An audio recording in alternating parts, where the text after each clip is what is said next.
रात कोट में कम्बो बिरादरी ने मुतनाज़ा 6 नहरों के खिलाफ अनाज मंडी से प्रेस क्लब तक एहतजाजी रैली निकाल कर नारेबाजी की। निकाली गई रैली में कम्बो बिरादरी समेत मुख्तलिफ सियासी, समाजी, आबादगारों, किसान, मजदूर, राइस मिलर्स, रहनुमाओं और शहरियों की बड़ी तादाद ने शिरकत की।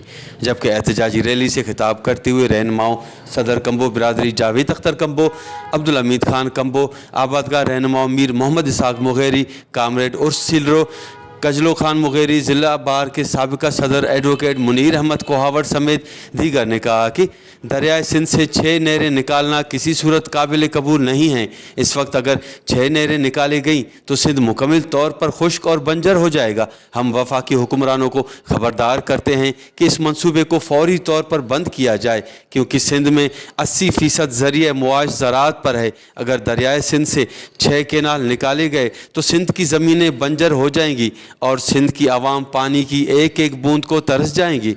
उन्होंने कहा कि हमारा जीना मरना सिंध के साथ है। उन्होंने वफाकी हुकूमत और आला हुकाम से मुतालबा किया है कि फौरी तौर पर इस मंसूबे पर जारी काम को बंद करके कैंसिल किया जाए। बसूरत दीगर पुरअमन एहतजाजी तहरीक चलाई जाएगी।